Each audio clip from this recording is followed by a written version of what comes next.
আজকে নিজের মানটা নিজেকে মারতে হইতেছে, কারণ পকেটে টাকা নাই। কারণ হচ্ছে কি, আপনার কোম্পানি আজকে 3 মাস হচ্ছে কোনো টাকা পয়সা দিতেছে না। কোম্পানি কি হয়েছে তা বলতে পারি না। তো মানজা তো মারতেই হবে, কারণ রেস্টুরেন্টে কাজ করলে আপনাকে অবশ্যই পরিবারই থাকতে হবে। আর যদি আপনার মোজদারি অনেক বেশি বড় হয়ে যায়, তাহলে অবশ্যই আপনাকে পানিশমেন্ট দেবে। আপনার জরিমানাও করতে পারে অনেক সময়। যাই হোক, যদি পকেটের টাকা থাকতো তাহলে অবশ্যই আমি সেলুনে গিয়ে মাঞ্জাটা মেরে আসতাম, কিন্তু পকেটের টাকা নেই, তাই নিজে নিজে মারতে হইতেছে। আর আমার হাতে যেই লেজারটা দেখতে পারতেছেন, এটা হচ্ছে কি আমি 5 রিয়াল দিয়ে কিনে নিয়ে আসি। তো এটার সাথে আরো 10টা ব্লেড আছে।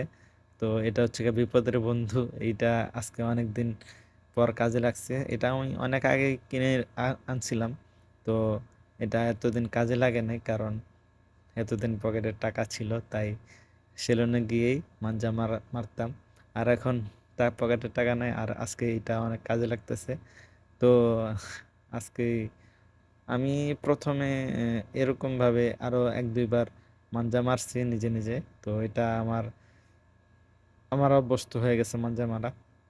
যাই এক সমস্যা নেই। এটা আপনারা যদি বাইরে আসেন, তাহলে অনেক কিছু আপনাকে করতে হবে নিজে নিজে, যা আগে আপনি বাংলাদেশ থাকতে করেন নাই কিংবা করতে পারেন নাই। তো এখানে আসলে সবকিছু শিখে যাবেন আস্তে আস্তে। আসসালামু আলাইকুম guys, welcome to my channel Shamim official 7 Saudi Arab day by day vlog. তো আজকে এখন ঘুম থেকে উঠলাম, আর আপনার এখন বাজে প্রায় 10টা 56, 11টা বাজতে 4 মিনিট আছে। এখন যাব ডিউটিতে। আর আজকের রোদ রে ভাই, বাইরে 41 ডিগ্রি। হম পানি যে গরমের গরম, মুখে দিতে পারেনি, মুখে দিছে আর মুখ জ্বলে যেতেছে এরকম লাগতেছে। যেই গরম পড়ছে আজকে, দেখা যায় 42 ডিগ্রি। জানা মানা যায়? এই 42 ডিগ্রি দিয়ে আপনি কেমনে কাজ করবেন? খুব খারাপ অবস্থা।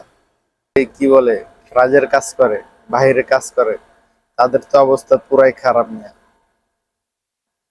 এই দেখেন, আমার পাশের মাতামের লোকেরা যাইতেছে ডিউটিতে, মাথায় কি দিয়ে রাখছে, মাথায় কাপড় দিয়ে যাইতেছে।